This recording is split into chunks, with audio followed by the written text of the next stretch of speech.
Malami ang kaon ni Tory mao, gana kay kaon. Another Duterte presidency? Ano na naman ang mangyayari? Makukulong ka ulit. Kita ninyo magkumpiyansa kay daghang kidnapperon. Ang hindnap og bata naka-van. Ang hindnap og mga tiguan naka-airplane. Sus, magantay kita ninyo ani. Kung na inahold karon sa US tungod sa drug-related cases, halaka. May kita? Nasaan ka na nga ba, Elisa? Saan ka ba nagpunta? Elisa, where are you? Nasaan ka? Malapit nang magsimula ang paghahanap. Nasaan ka, Elisa? Abangan!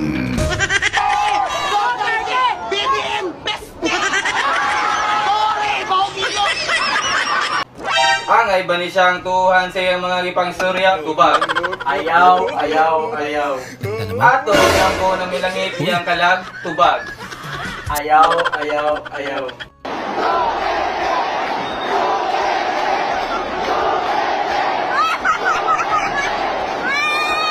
Arestado sa droga ang panganay na anak na lalaki ni Justice Secretary Boying Remulla. Yung mga nagpunta sa ICC ay sinubukan nila makakuha ng hustisya sa Pilipinas. Ngunit nabigo sila. Wala ho talagang paggalaw ang mga piskal noong panahon na yun. Hindi talaga gumagalaw ang kaso. Kasi Judiciary system, ang ating mga korte, hindi na gumagana. Ngayong panahon hindi ba pwede magaya? Hindi ngayon ho, mas maayos ngayon kung sapagkat sinisigurado po namin na ang piskal at ang pulis ay magkasama mag-imbestiga ng mga krimen. Meanwhile, marami ang nagulat at hindi makapaniwala sa pagka-quit sa anak ni Justice Secretary Boying Remulla sa kasong possession of illegal drugs. Justice, not crime. We stand by the law.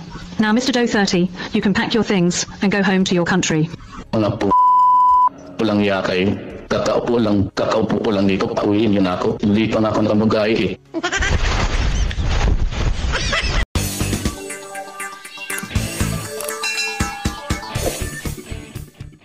Alright, welcome back to my channel mga guys. I'm back. I'm sorry, I'm late. At yun nga, after all, sa lahat ng mga hearing, itong pagkasupalpal nitong mga sinungaling, no?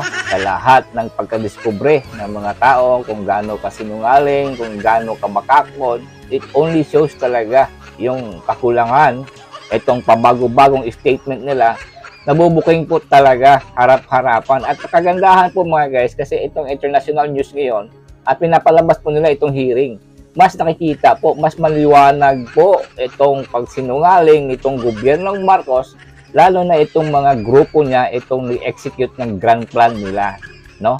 Mas nahahayag po sa international news kasi marami pong international news pinapakita po nila itong hearing, 'di ba? Palakpakan tayo diyan kasi that could be a good effect to Duterte kasi makikita po ng international, no, kung gaano kapalpak yung mga reasoning nila, kung gaano sila mismo ang nagsalita, itong si Remulla, na baliktad po ang sinabi niya noon at ngayon binaliktad na naman niya.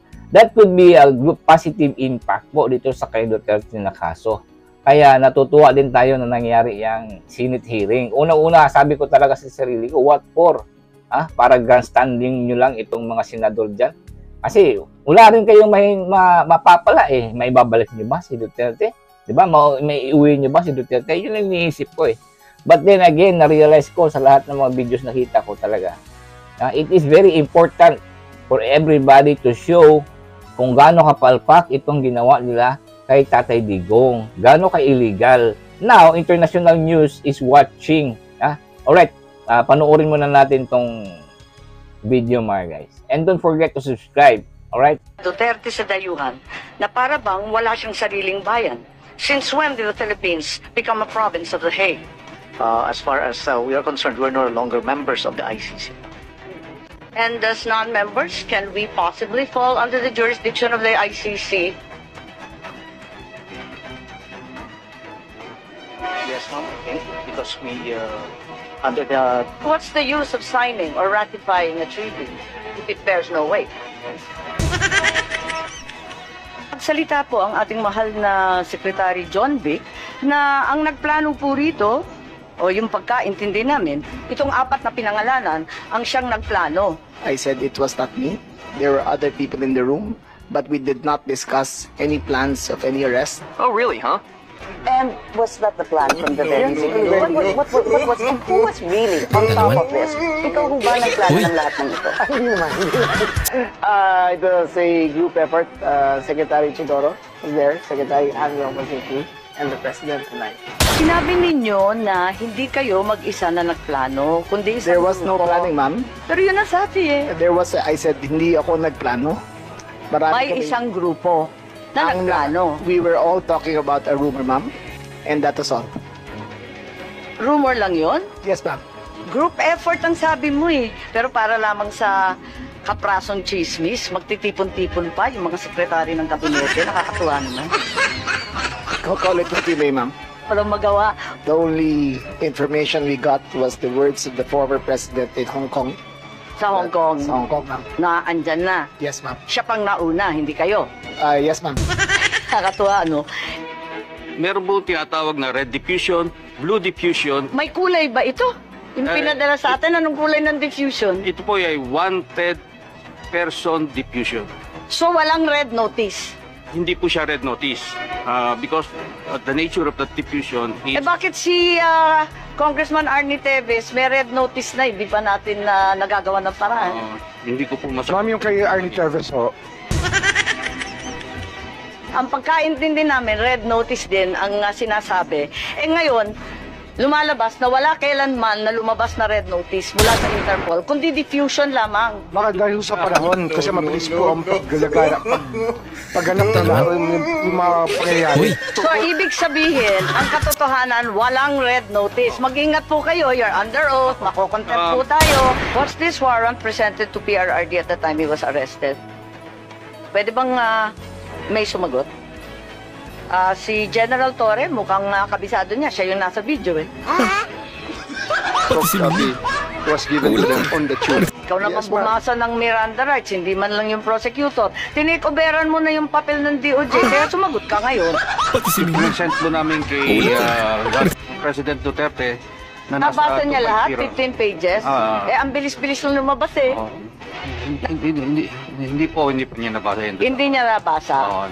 Pagpalagay natin hindi siya Vice President, she is an immediate member of the family. Ang immediate members of the family, 24 hours pwede bumisita sa amin, nakakulong kami. Eh ito, hindi pa nakakulong. Anak ito, bakit hindi niya pinapasok? Maliban doon, is this not a violation of RA 7438 that requires that you guarantee access to an attorney? Oh my God. Body who issued the warrant, sir? Nasa batas yan. On 2 counts, immediate family na, abagada pa niya. This is bigger than Duterte. This is about our dignity as Filipinos. Ang hustisyang ipinapataw ng dayuhan ay hindi hustisya. Ito ay pang-aalitin. Useless lahat ng hearing na ito kung hindi na po may babalik si Tatay Digong. Kung kaya niyo po siyang dalhin doon in less than 1 day sa loob po ng 13 na oras, dapat kaya niyo rin po siyang ibalik dito sa lalong madaling panahon. At yun na nga mga guys, kahit na gano'ng kasupalpal, gano'ng kapahiya na itong mga hayop, talagang pakapalan pa rin sa mukha itong mga tauhan ni Bangag mga guys, kaya wala tayong magagawa. Ang importante lang po, nakita po ng international news kung gaano ka palpak itong administrasyon, kasi itong international news ay tutok na tutok po dito sa ginagawa ng mga hearing, lalo na po patungkol dyan sa kay Tatay Digong sa ICC. Kaya maganda rin po nga nangyari po yan, kahit na wala tayong magawa dito sa mga hayop na nasa poder, no? Sobra-sobra kasi ang Pangulo, no, na ibigay na really absolute power, really absolutely corrupts also. Diba? Kasi itong Pangulo, corruption itong ginawa niya talagang inabuso niya ang power niya. Siya po mismo ang nagsalungat sa pahayag niya. In the end, talagang binigay niya physically si Tatay Digong. Wala nang hiyang hayop, talagang mas magandang hukayin yung ama mo dyan sa libingan ng bayani. Bayani, hayop ka. Diba? Kaya tayo mga guys, no? 3 taon na lang, 3 taon or more than, less than 3 taon na. Talagang papalitan na natin yan si Marcos paging presidente.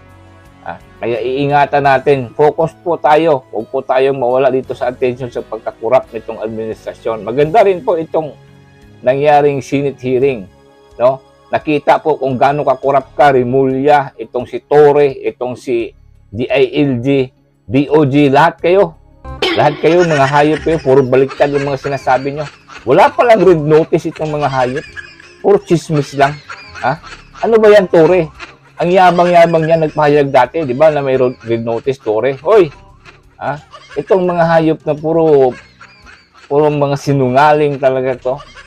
Talagang kapalan ng mukha, sobrang kapal ng sinuot nilang mukha dyan sa Senado. Alam nila na hindi kayo makakagalaw sa amin kasi kami nasa poder. Kami mismo ang nagpapatupad sa butas, mga hayop kayo. Yan nga eh. Yan nga, Mr. President. Diyan lumalabas ang pagkaabusado ninyo, pagkakurap ninyo, kinukurap ninyo ang mga power ninyo, inaabuso nyo.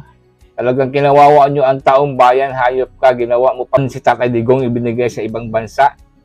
Ilang beses ba tayo nag-rescue ng mga Pilipino na kahit nagbitayin pa, nag-aapila pa para maibalik dito. May ibalik na nga. Yung mga efforts na yon. Ngayon, iba ang effort ito ni Bangag. Talagang ibinibigay niya physically ang Pilipino doon sa dayuhan. Alam na niyang matandang-matanda na eh. Gago talaga, Presidente ito. Hayop ka talaga. Marcos, may araw ka rin. May araw rin itong Bangag na to. Kaya nga tayo mga guys, diretso tayo doon sa 2028. Doon ang target natin. Ilang taon na lang itong hayop ng Marcos. Ilang taon na lang talaga to. Ganda na po itong nangyayari.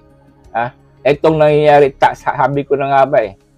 Everything happens for a reason. The reason is para ipakita sa buong mundo. Ngayon nakita kung gaano kapalpak, gaano ka-addict ang utak nitong administrasyon, gaano sila mamumulitika. Kahit na mapahiya sila internationally, wala silang pakialam para lang sa kanilang mga sariling ambisyon. Diba?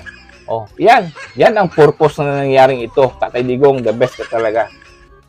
Alright, hanggang dito lang tayo mga guys.